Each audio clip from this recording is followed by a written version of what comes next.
lo primero que yo quería empezar por presentaros a este señor con cara de tener problemas estomacales. No sé si alguno lo conocerá o habrá oído hablar de él, el señor Krulak. Este señor era bueno, no sé si general, un alto cargo del ejército estadounidense. Digo era porque está jubilado. Bueno, ha sido uno de los estrategas del ejército estadounidense en los últimos años. Y este señor formuló una serie de leyes, digamos, de táctica bélica, que algunas de ellas, pues las personas que se dedican a temas de marketing, pues las utilizan mucho de cara a todo lo que tiene que ver con cliente. Él, esencialmente, lo que decía es que las guerras ya no las ganan los generales, sino que las ganan los soldados que están al frente, que son los de más bajo rango del escalafón. Esto, llevado al mundo de la empresa, pues lo podemos traducir como veis ahí, ¿no? Cuanto más te acercas al frente, al cliente, más sabes sobre la marca. Esto quiere decir que las personas que están en contacto directo con nuestros clientes son los que mejor los conocen. Igual que podemos hablar de clientes, que es lo que hace la gente de marketing, podemos hablar de cualquier punto de producción dentro de nuestras empresas. El que está manejando la máquina es el que mejor sabe cómo funciona. El que está hablando con los proveedores es el que mejor sabe cómo gestionarlos. Normalmente, en las empresas, esas personas no ocupan mandos de dirección. Normalmente son gente que tienen un rango inferior. Y curiosamente, tendemos a valorar menos a las personas que ocupan esos puestos, cuando son en realidad quienes tienen en sus manos los resultados de la empresa y el futuro de la empresa. Con esto, lo que os quiero decir es que una de las cosas más importantes de cualquier empresa que mire hacia adelante es invertir en las personas que están en el día a día haciendo el trabajo. Pensamos muchas veces en formar a los directivos y no pensamos en cómo hacer que el conocimiento y que el desarrollo de las capacidades llegue hasta la última persona del escalafón y de la organización. Y esto es un elemento diferencial entre las empresas que tienen futuro y las que no lo tienen. El estar mirando hacia adelante y el hacer que ese conocimiento llegue de arriba abajo a toda la organización. Entonces, esto es una de las principales reflexiones y de las principales cosas que hay que tener en cuenta cuando se habla de conocimiento, formación, aprendizaje dentro de las organizaciones. Y es que tiene que fluir hasta el último escalón. Entonces, por eso os decía que para mí esto es lo más importante de todo lo que os voy a contar. El que se quede con esta idea, ya me quedo contento, ya le he transmitido algo de lo que sé, algo de mi conocimiento. Pero bueno, vamos a avanzar, ¿vale? Os dejo aquí, esta es un poco la anécdota de este señor. En realidad, ¿cuál es el reto real? O sea, ¿por qué hablamos ahora tanto de la parte de gestión del conocimiento? Pues hablamos de la parte de gestión del conocimiento por esto que veis aquí. El empleo ahora mismo lo generan aquellas personas que hacen tareas no repetitivas, es decir, las personas que se están empleando son aquellas que hacen tareas no repetitivas, las que tienen un alto nivel de conocimiento, mientras que va cuesta abajo todo aquello que tiene que ver con tareas repetitivas. ¿Por qué? Pues porque las tareas repetitivas se pueden automatizar y esto es lo que cada vez hacen más las máquinas. Cuando dicen nos van a sustituir, nos van a reemplazar las máquinas en el futuro, a corto o medio plazo no. Lo que pasa es que sí van a reemplazarnos en trabajos repetitivos. Y por tanto, las personas van a ser imprescindibles en aquello que está basado en el conocimiento. Y eso es un bien escaso, porque las máquinas se compran.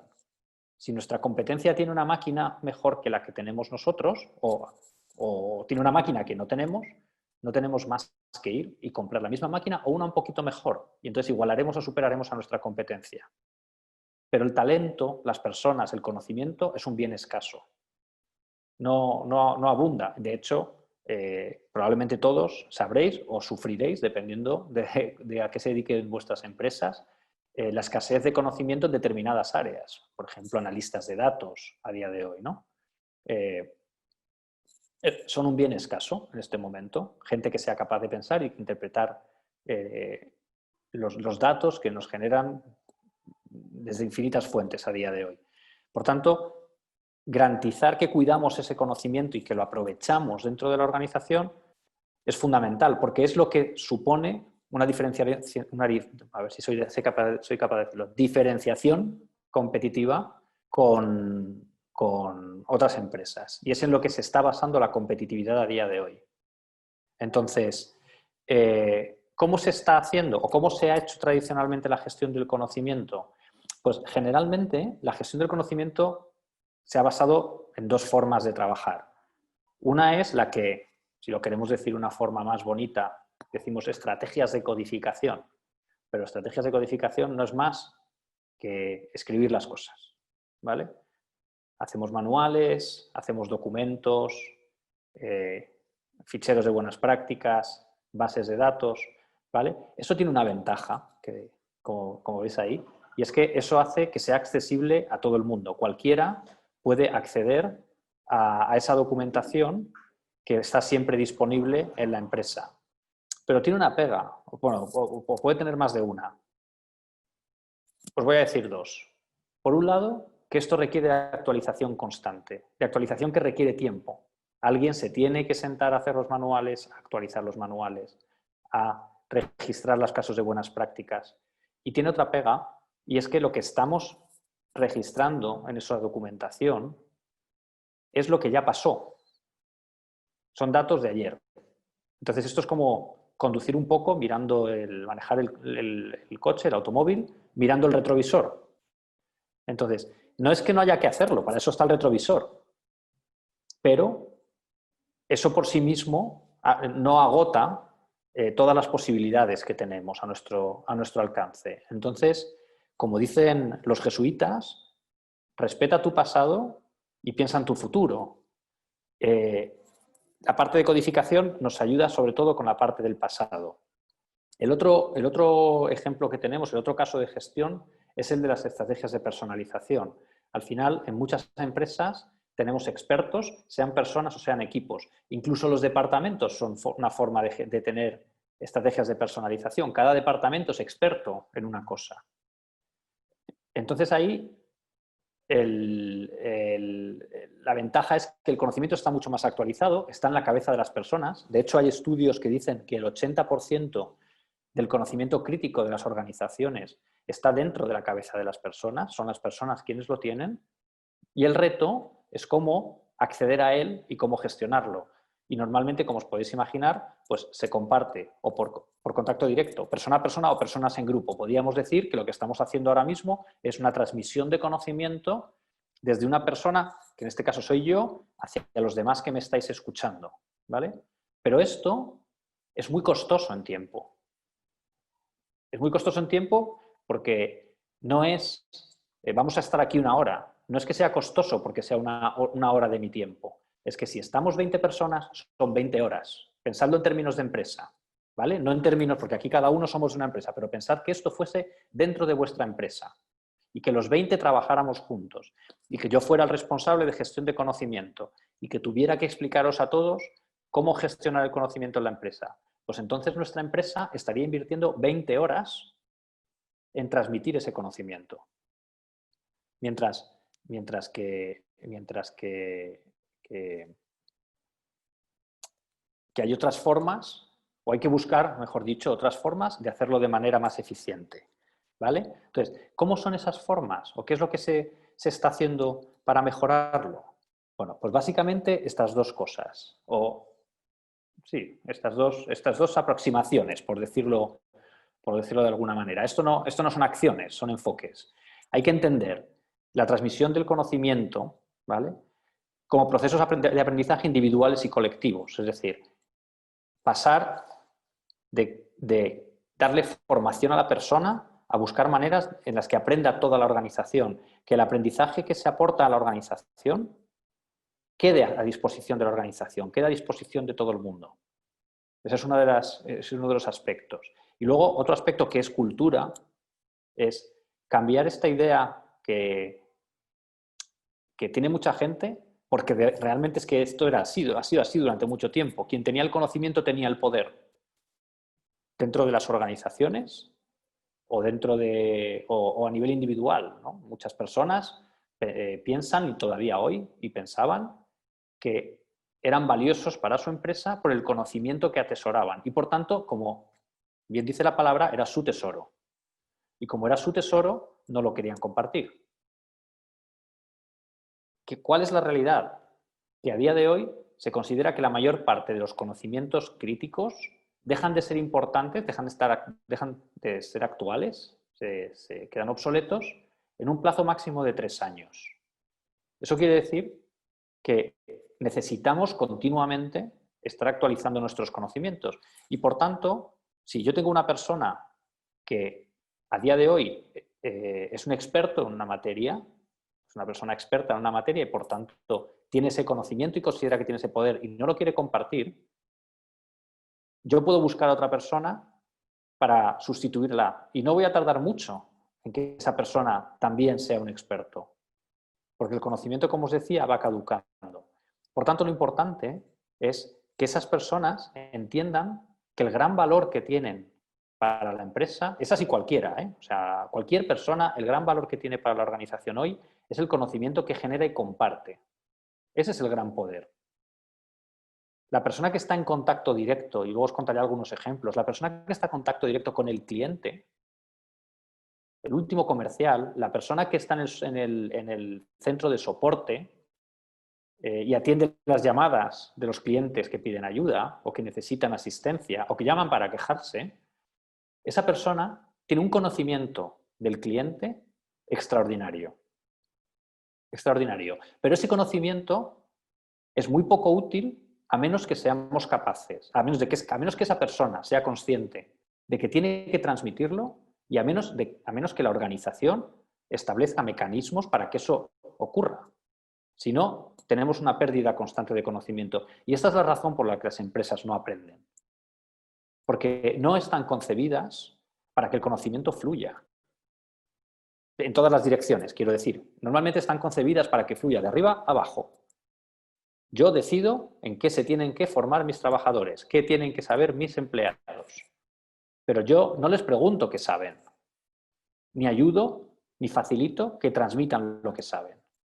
Entonces, esto es un poco lo que hay que cambiar. ¿Qué genera eso en las empresas? Pues genera 3 cosas. Flexibilidad, transversalidad y profundidad. Es decir, una empresa es mucho más flexible y mucho más rápida cuando cambia basado en el aprendizaje.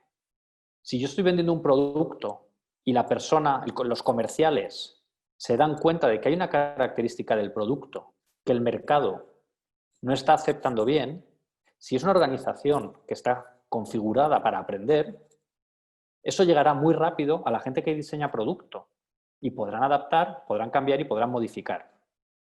Y por tanto serán más exitosas. Cuando llega ese conocimiento es importante que llegue a todas partes. Voy a seguir con ese ejemplo. Pongamos que nuestros comerciales detectan que nuestro producto no está funcionando o podría funcionar mejor en el mercado si hiciéramos unos cambios. Importante que llegue a quien diseña el producto, pero importante que llegue también a quien lo fabrica o lo produce o presta el servicio para entender por qué le están haciendo cambios. Importante que llegue al departamento comercial y de marketing para que las campañas comerciales se puedan adaptar y sepan por qué se están adaptando. Al final, en todas las áreas de la empresa es importante esa información. Por tanto, transversalizarla es importante.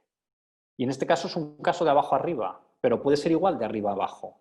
Si yo decido cambiar una cosa en una política de la empresa, por ejemplo, les voy a contar un caso real, una cadena de hoteles que ha decidido hacer una modificación importante de cara a aumentar o mejorar la sostenibilidad o reducir el impacto ambiental de sus hoteles. Una de las cosas que decidieron fue prescindir en los bares y los restaurantes de los hoteles, prescindir de las no sé cómo las llamarán, porque cada país las llaman de una manera, pero lo que aquí llamamos las pajitas, ¿no? Lo de sorber la bebida, decidieron quitarlas, que en Europa por ley va a ser obligatorio dentro de unos años, pero ellos se adelantaron. ¿Qué ocurrió? Pues que haciendo un mystery shopping, una prueba de estas que se hacen de que alguien de la propia empresa va a sus propios hoteles para probar cómo está funcionando todo, no le pusieron su bebida, su cóctel, con la pajita y le preguntó al camarero, ¿y la pajita? Y la respuesta del camarero fue, es que ya no las ponemos, ya sabe usted que con tal de ahorrar dinero, quitan cualquier cosa. Tienen un problema de transmisión del conocimiento brutal. Están haciendo una política estupenda que podrían vender estupendamente, pero resulta que solo el departamento de marketing está trabajando con eso. El departamento de marketing sí lo está haciendo. En la página web hay información. En las habitaciones de los hoteles se dejan unos flyers, unos documentos que cuentan lo que está haciendo la empresa, se lo cuentan al cliente, pero no se lo han contado a los empleados. Y entonces el empleado, que es la cara visible de la empresa y que es el primer contacto con el cliente, lo que está transmitiendo es justo lo contrario de lo que quieren. Entonces, por eso es importante que vaya de un extremo al otro. Y por último, es importante que no sean acciones, que sea un continuo, que no sean acciones puntuales, sino que sea una práctica dentro de la organización. Evidentemente, la transición a un modelo como este no es cosa de un día, supone cambios culturales, supone modificar formas de trabajar y supone, sobre todo, ser coherente en la forma de gestionarlo. No se le puede, por ejemplo, explicar a la gente cómo mejorar la gestión del conocimiento, pero luego no favorecer que lo hagan o no premiar que se haga. Al final es una transformación integral de la organización y no pasa nada, lleva tiempo y no todo el mundo tiene por qué estar en el mismo sitio. Hay empresas que siguen haciendo formación de arriba abajo nada más y que se van dando cuenta que tienen que ir avanzando. Lo vamos haciendo poco a poco, lo importante es ser consciente y empezar a moverse, empezar a andar. El camino hay que recorrerlo, pero hay que empezar a andar. Y aquí ya me paso un poco a, bueno, y la tecnología que tiene que ver en todo esto, ¿no? O sea, ya os aviso que me voy aproximando poco a poco a lo que hacemos en Sapiens y que los últimos minutos serán los de la publicidad. Pero vamos paso a paso. ¿Qué se puede hacer? Pues bueno, la tecnología. Y vuelvo a los dos casos estos que hemos estado hablando, ¿no? Pues en la parte de manuales y documentos y tal, lo que nos permite la tecnología es organizar y acceder mucho más rápido a toda esa información. Aunque todavía no son todo lo precisos que nos gustarían, seguramente ya sabéis que hay ya sistemas de inteligencia artificial de análisis de textos y de sistemas de catalogación y de explotación de bases de datos y de documentos. Bueno, todavía les queda para ser todo lo eficientes que nos gustaría, pero lo cierto es que ya es mucho más fácil encontrar información dentro de las organizaciones cuando la necesitamos en bases de documentos en documentos y en bases de datos. Y por supuesto es mucho más fácil hacer analíticas a partir de ellos, ¿no? Y cuando hablamos de esa gestión del conocimiento a través de personas expertas, lo que nos permite la tecnología es hacerlo de forma mucho más dinámica. Normalmente, en casi todas las organizaciones, si se pregunta por un experto, sobre todo si hablamos de una empresa grande, y preguntamos por un experto, seguramente alguien va a señalar a la persona que tiene ese rango, esa categoría, en el organigrama de la empresa o que ocupa una determinada posición. Probablemente, si le preguntamos a gente que está más cerca de ese área de conocimiento, de ese área de expertise, será capaz de señalar a otras personas que conoce directamente que también considera competentes y expertas. La tecnología que nos permite hacer de forma dinámica ese tipo de identificaciones. Y os pongo un ejemplo. Si dentro de vuestra empresa, todas las empresas, hoy en día tenemos ficheros digitales, tenemos puede ser en Google Drive o puede ser en SharePoint o puede ser en cualquier otro sitio, pero todos tenemos nuestras estructuras de documentación interna de la empresa, que normalmente están organizadas precisamente por áreas de conocimiento que suelen coincidir con los departamentos. Si yo analizo quién genera documentos dentro de la carpeta de un área determinada de la empresa, puedo inferir que esa persona sabe de ese tema, porque es alguien que está generando documentos en esa carpeta. Si además analizo esos documentos, de qué temas tratan o de qué hablan, afino todavía más. Si además puedo ver qué documentos son los más consultados por otras personas de la organización, puedo ver también cuáles parece que son más valiosos. Si además veo quién los está consultando, puedo ver para qué departamentos es valioso. Es decir, se pueden empezar a hacer todo ese tipo de análisis. El ejemplo que os pongo es con análisis de documentos y de ficheros. Pero lo mismo podríamos hacer si analizamos correo electrónico u otras fuentes de datos, ¿no? Al mismo tiempo, nos permite también agilizar los procesos de transmisión, desde las personas expertas. ¿Por qué? Pues porque al final, ahora os enseñaré un ejemplo de cómo lo hacemos nosotros, es mucho más fácil capitalizar ese flujo de conocimiento. Y en último término, contribuir al aprendizaje de la empresa, ¿no?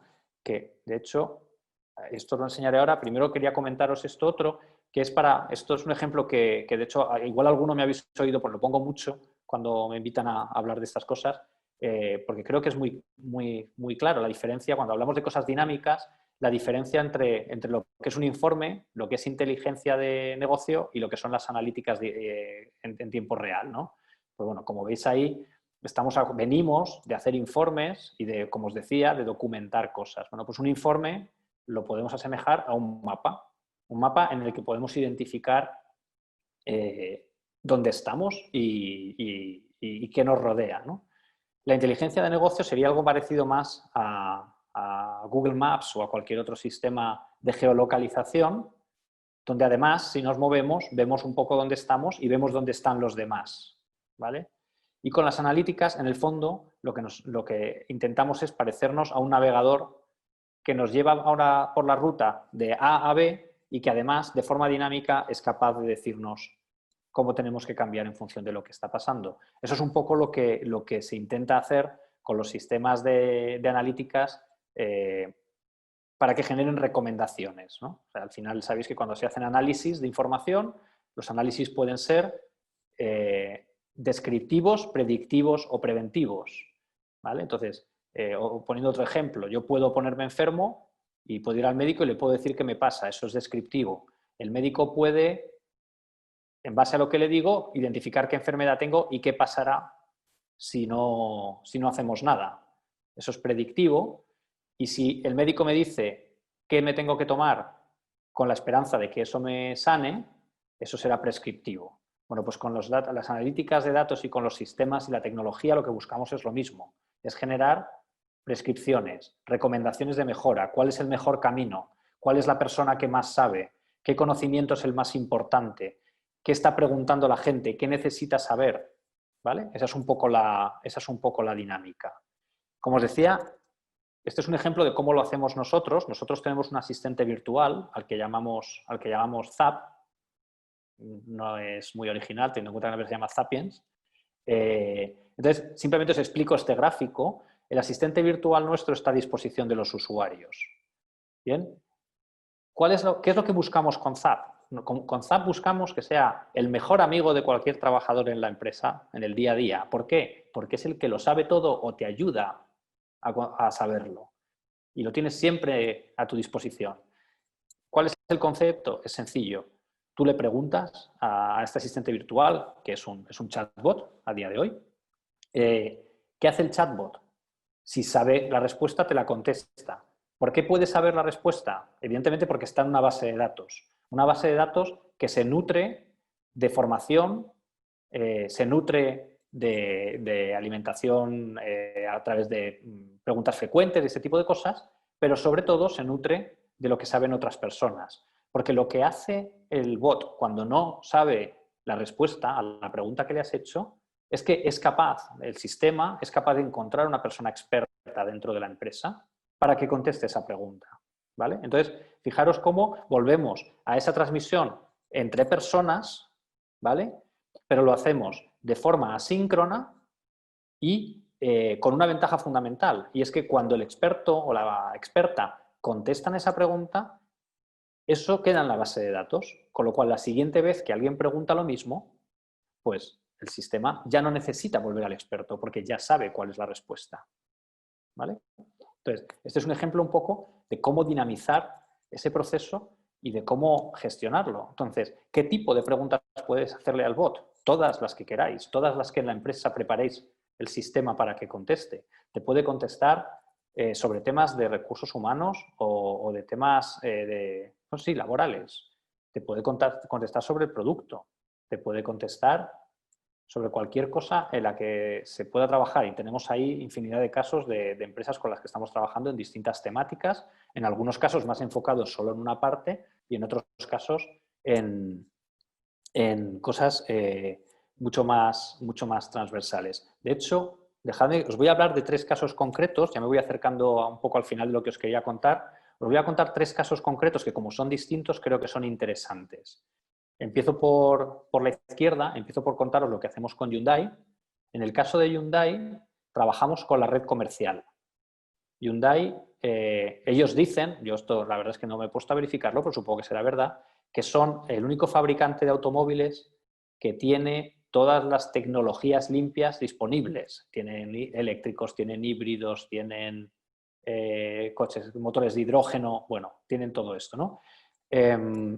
En la Unión Europea, a partir de este año, en realidad a partir del año que viene, 2021, las marcas van a tener que pagar una multa si superan una cantidad de emisiones de CO2 en sus coches, los coches que venden a lo largo del año, los automóviles que venden a lo largo del año. Por tanto, la única manera que tienen de evitar esas multas es vender coches con distintivo, lo que en Europa es el distintivo ecológico, que son coches, pues como os decía, con este tipo de motores, ¿no? Eléctricos, híbridos, hidrógeno y hay alguno más, ¿no? ¿Qué ocurre? Son tecnologías muy nuevas y es un mercado que todavía está por desarrollar, digamos, ¿no? La madurez de mercado no se ha alcanzado. El planteamiento inicial de Hyundai fue darle formación a sus comerciales, solo darles formación. Y cuando hablamos con ellos, les dijimos, pero es que si les das formación, solo vas a hacer de arriba abajo. ¿Qué pasa con el abajo arriba? Bueno, estuvimos hablando de eso con ellos y modificamos el proyecto. Y lo hicimos utilizando nuestra tecnología. Entonces, bueno, los comerciales han recibido formación a través de nuestra plataforma sobre esas tecnologías, sobre las ventajas que tiene desde el punto ecológico, sobre comparaciones respecto a otras marcas. Todo esto es estupendo. Hemos podido detectar en qué áreas de todos esos temas había más problemas, les hemos ayudado a aprenderlo, todo eso lo hemos medido, pero es que ha pasado otra cosa. Es que la batería inicial de aprendizaje que preparamos para ellos era de unas 450 o 480 preguntas. Preguntas y respuestas, que es en lo que basamos los entrenamientos y la formación en Sapiens. ¿Qué ha ocurrido? Que aparte de esas 480 preguntas, los comerciales de la red en España han generado otras 300 preguntas adicionales. Algunas eran preguntas de ellos y otras eran preguntas de los clientes que no sabían contestar, porque no estaban en el plan de formación, porque a las personas que habían hecho el plan de formación no se les había ocurrido que nadie iba a preguntar eso. Con lo cual, estamos identificando qué le preocupa al cliente o qué no sabe el cliente y permitiendo que eso vaya hacia arriba y que ese conocimiento no se pierda. Entonces, ahí os dejo ese ejemplo. El siguiente paso con Hyundai para el año que viene va a ser que directamente vamos a entrenar y a contestarles las preguntas a los propios compradores de los vehículos. Solo aquellos que compren ese tipo de vehículos, pero a los que lo compren se les va a facilitar el acceso a Sapiens para que aprendan algunas cosas sobre el manejo de sus vehículos, porque les pasa, lo que hemos detectado es que a la mayor parte de los clientes que compran ese tipo de vehículos les pasa como con los teléfonos móviles, que usan 2 funciones y las demás funciones no saben para qué son. Bueno, pues queremos resolver eso y generar un canal de comunicación directa con el cliente a través de Sapiens, ¿no? Este es un caso. Me paso al siguiente caso. El logo que tenéis en medio es el de Deutsche Bahn. Deutsche Bahn es la compañía nacional de trenes alemana, que es una de las... bueno, tienen más cosas de transporte, pero ese es el origen. Es una de las mayores empresas de transporte del mundo. Y la problemática que tenían ellos era de relevo generacional. Es una empresa en la que la edad media es muy alta y en los próximos años se jubila un porcentaje altísimo de la plantilla. Están contratando, evidentemente, gente más joven para sustituir, para reemplazar a las personas que se retiran. Pero a ellos les preocupaban dos cosas. Una tiene que ver con cómo funciona el mercado laboral actualmente. Antes la gente entraba a trabajar en una empresa y se jubilaba en la misma empresa, con lo cual desarrollaba el conocimiento a lo largo del tiempo, pero ahora eso no ocurre de esa manera. Por tanto, les preocupaba que el método tradicional de transmisión de conocimiento, que era que las personas más veteranas formaban a los más jóvenes, si luego el veterano se va y el joven se marcha a otra empresa, hemos perdido el conocimiento. ¿Cómo hacemos que quede aquí ese conocimiento? ¿Vale? ¿Y cómo hacemos más eficiente esa transferencia de conocimiento entre unos y otros? ¿Cómo planteamos nosotros la solución? La solución que nosotros planteamos es, hagamos que los materiales de formación, los materiales de entrenamiento, los hagan los veteranos y los consuman las personas más jóvenes. Eso, al hacerlo dentro de Sapiens, como os he contado, queda todo dentro de esa base de datos, con lo cual si luego cualquier persona hace una pregunta, eso ya va a estar en la base de datos, aunque el veterano se haya marchado ya de la empresa, eso quedó ahí, aunque las dos partes se vayan. Y luego, usando el asistente virtual, además, cualquier pregunta que hace la gente más joven, esas preguntas les llega a uno de los expertos del grupo de veteranos, con lo cual el veterano no solo está transmitiendo lo que él considera que es importante, sino también aquello que las personas que necesitan ese conocimiento quieren saber. Porque el punto importante aquí es que, pararos a pensarlo un momento, seguramente todos los que estamos aquí somos expertos en algo. Como me dijo un día en una sesión parecida a esta una persona, que yo pregunté, pensad algo que creáis que los demás que estamos aquí no sabemos hacer y tú sí sabes hacer. Si os paráis a pensarlo, seguro que se os ocurre algo. Hubo una persona que me dijo que él sabía cortar un tomate en cuadraditos sin que se le deshiciese al cortarlo. Bueno, pues una habilidad como otra cualquiera, pero siempre todos tenemos algo que sabemos que los demás no saben. El problema es que como lo sabemos y forma parte de nosotros, no somos conscientes del valor que eso tiene para otras personas, hasta que nos lo preguntan. Cuando nos preguntan es cuando nos damos cuenta de que eso es importante o útil para otras personas. Esto os lo digo porque en todos estos modelos y en todos estos ejemplos que os pongo que tienen una parte de verticalización, de conocimiento que se transfiere de arriba a abajo, el que transfiere el conocimiento de arriba pone o vuelca aquello que considera que es importante desde su punto de vista, pero es que a lo mejor quien tiene que aprender, hay una serie de cosas adicionales que necesita saber. Si no hay un canal por el cual preguntarlas, se está perdiendo parte de esa transferencia de conocimiento, de esa riqueza, ¿vale? Y bueno, ya por ir terminando, el caso de IKEA es un caso diferente, pero que me parecía interesante comentaros. En IKEA estamos trabajando con ellos en desarrollo de competencias en el ámbito de liderazgo y de gestión personal y este tipo de cosas. Y cuando nos plantearon el proyecto, les dijimos, bueno, pero es que en IKEA sois muchos y sabéis de muchas cosas. Aquí hay mucho experto dentro de la organización. ¿Por qué tiene que venir nadie de fuera a deciros cómo se lidera? En IKEA tenéis líderes y tenéis ejemplos de liderazgo. Lo que necesitamos es que sean esas personas que están dentro las que transfieren ese conocimiento hacia otras personas. Quien nos tiene que enseñar de liderazgo en IKEA es otra persona que está en IKEA. Lo importante es encontrar quiénes son.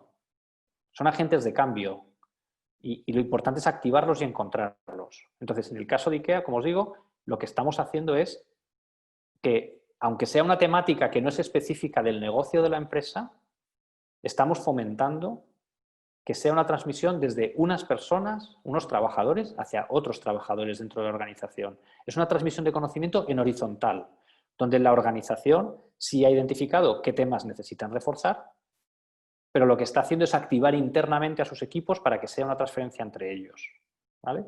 Entonces, como veis, 3 ejemplos distintos donde, en el fondo, lo que se está haciendo todo el rato es lo mismo, es sociabilizar el conocimiento. y trabajar en que ese conocimiento llegue hasta el último rincón de la empresa. ¿Vale? Os dejo aquí una cosa que nos preguntan muchas veces y que creo que puede ser interesante. Bueno, ¿y qué hay del ROI de todo esto? Bueno, pues al final yo creo que si me he explicado bien, todos le habréis visto el valor, ¿no? Pero yo aquí tenía hecho un ejemplo y digo, mira, lo voy a compartir.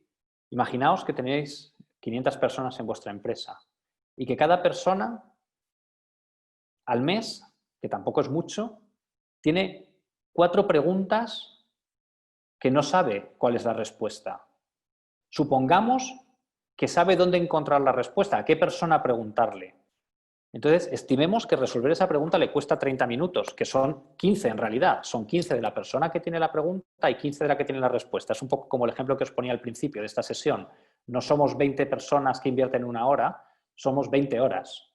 Pues esto es un poco lo mismo. Si hay 2 personas, pues si son 30 minutos son 15, ¿vale? Con lo cual, eso quiere decir que estamos invirtiendo 12.000 horas al año en resolver preguntas y respuestas entre las personas de la organización. Esto os digo, es un caso bastante eficiente, ¿vale? Si cada hora de trabajo le he puesto un precio aquí con los números, se puede jugar, se pueden poner los números que queráis, de $20, estamos hablando de $240.000 al año invertidos en contestar preguntas dentro de la organización, ¿vale?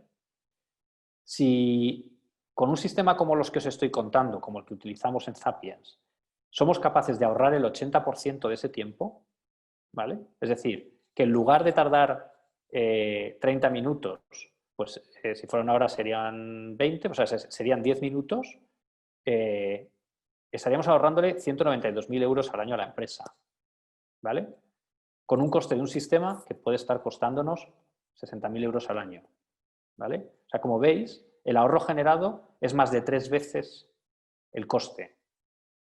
Entonces, esto también es importante. Cuando hablamos de gestión del conocimiento, creo que os lo he dicho al principio del todo. Cuando os ponía el ejemplo del general Krulak, os decía que las personas que necesitan el conocimiento lo tengan, tiene un impacto directo en el negocio y en la empresa.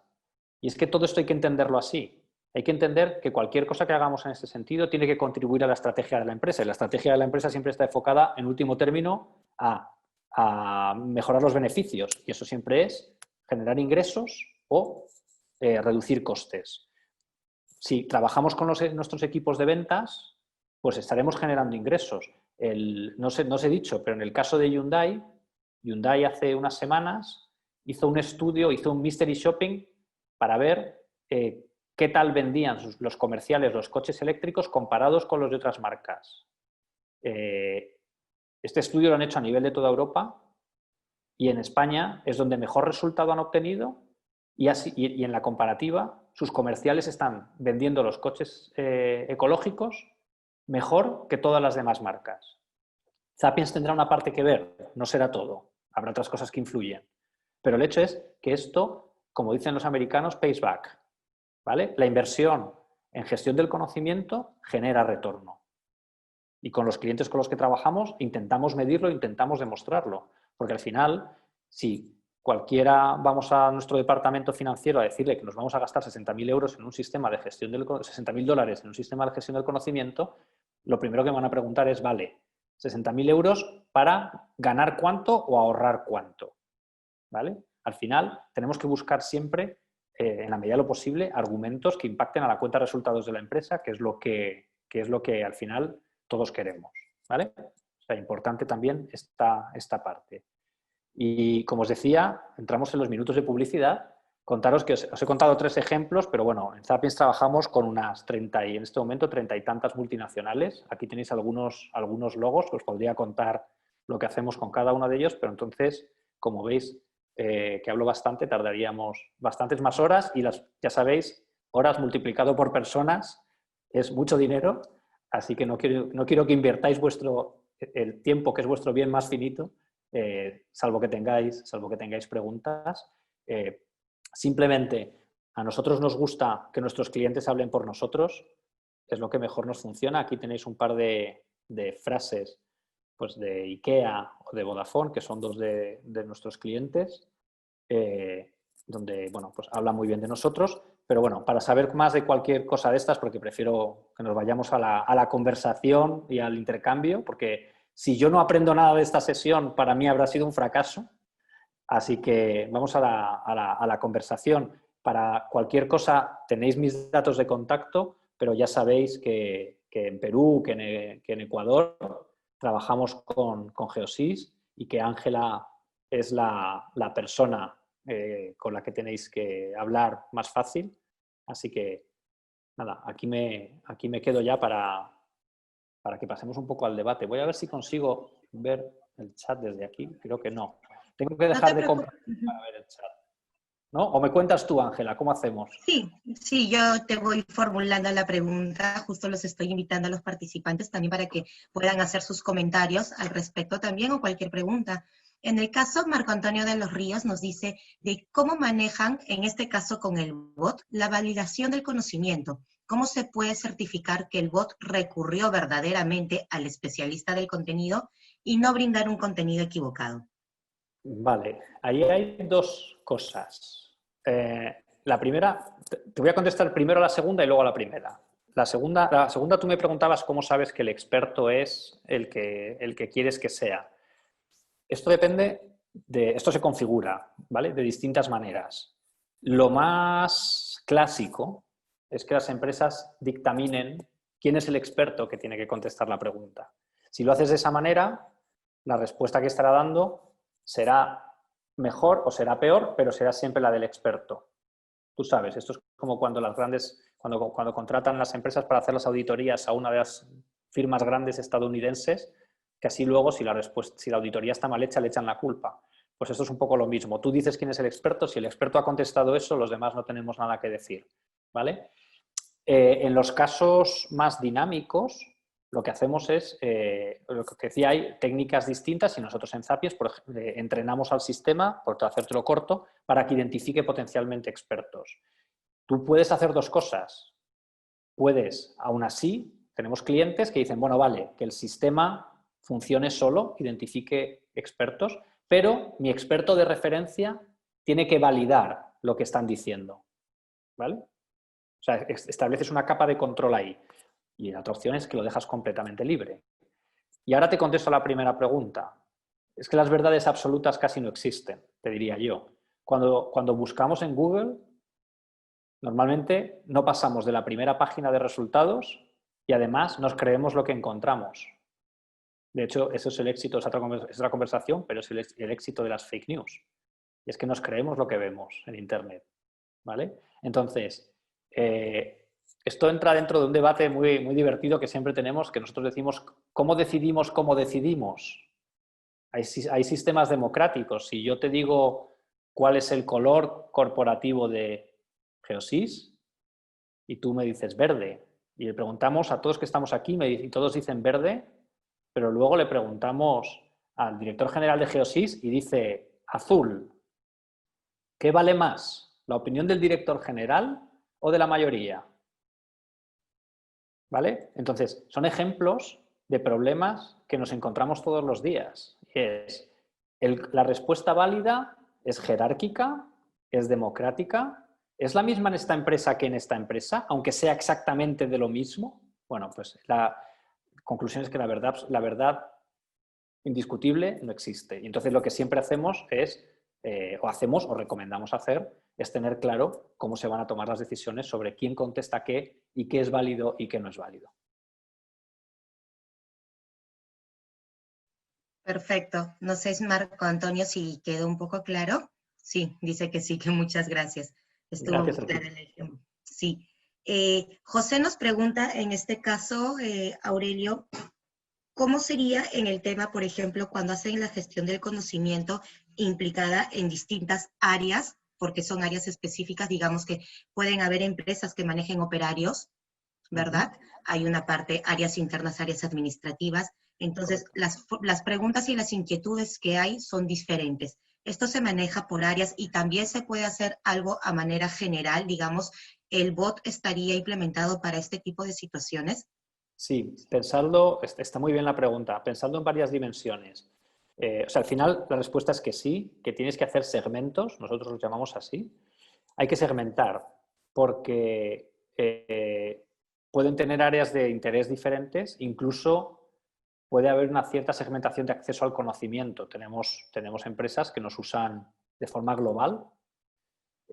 Claro, no es lo mismo la respuesta que puede obtener o el acceso a determinadas cosas que puede obtener el consejero delegado de la empresa que un trabajador digamos, de rango inferior, ¿no? Y se nos dan casos también donde, aparte de utilizarnos dentro de la empresa, nos utilizan con partners o con proveedores. Entonces, ocurre lo mismo. Por ejemplo, el caso de Vodafone es un buen ejemplo. Vodafone comercializa a través de tiendas que son franquiciados. Entonces, hay unos ciertos cortafuegos, digamos, en el acceso al conocimiento, dependiendo de dónde estás dentro de la organización, por temas de seguridad muchas veces. O sea que sí, normalmente eso se segmenta. Es importante tener claro el caso de uso y a partir de ese caso de uso es una cuestión de configuración, vamos, no es complejo.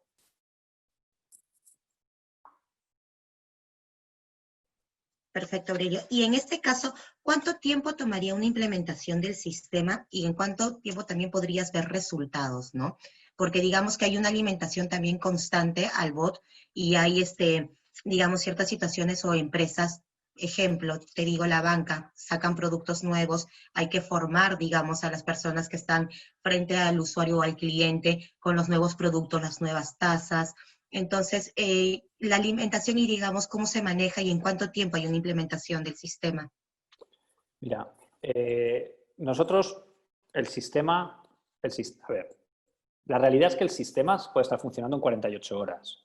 Sí es cierto que en 48 horas te da tiempo a hacer la configuración inicial, pero todavía no vas a tener conocimiento. En el momento en que tú al sistema le dices que Ángela es la experta de esto, aunque el sistema no sepa nada, ya te podrá contestar una pregunta. Ya te contestará una pregunta, porque cuando se la hagas te dirá, yo no lo sé, pero espera que voy a preguntar, porque sé a quién le tengo que preguntar. Con lo cual eso ocurre en el minuto 1. Sí es cierto que normalmente no trabajamos así, porque sí intentamos que haya una base de conocimiento de la temática que toque para empezar, ¿vale? Eso suele suponer normalmente un par de semanas, ¿vale? Para ponerlo, sobre todo para que nosotros, bueno, nosotros o vosotros, te miro a ti, Ángela, porque te estoy viendo, pero bueno, quiero decir, que nos sentemos con el cliente, entendamos bien qué es lo que necesita el caso de uso y perfilemos, ¿vale? Sí es verdad que lo importante es que el despliegue sea progresivo, ¿vale? O sea, si vamos a meter voy a decir un número grande, pues si vamos a meter a 5.000 personas, lo que nosotros recomendamos es que esas 5.000 personas empiecen trabajando con un área de conocimiento, con un campo de conocimiento. Pueden ser productos, por ejemplo, como tú decías en banca, este caso lo tenemos. En banca y seguros nos está pasando. Tenemos muchas personas, pero con un campo de conocimiento, digamos, más o menos estrecho. De hecho, no empezamos con todos los productos, empezamos por ejemplo, con los productos que se van a lanzar nuevos. Y luego vamos añadiendo conocimiento progresivamente y vamos extendiendo a otras áreas.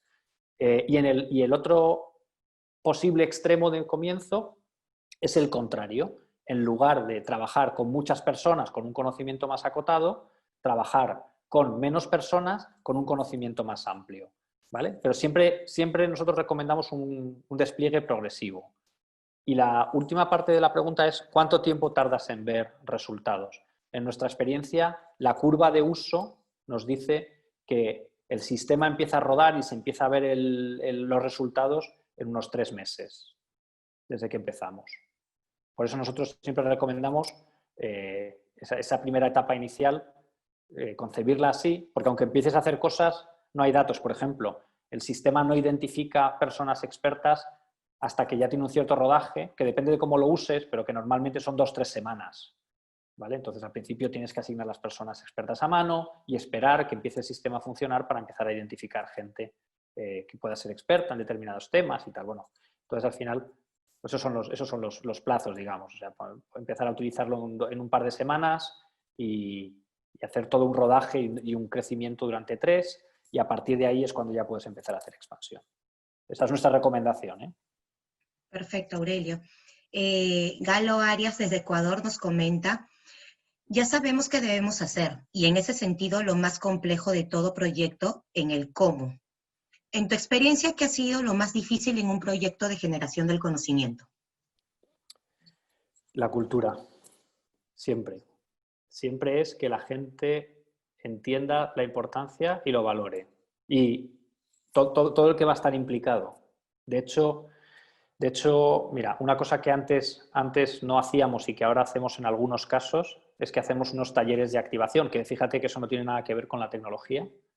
Hacemos unos talleres de arranque para que las personas que van a estar implicadas entiendan lo que estamos haciendo y el valor de lo que estamos haciendo.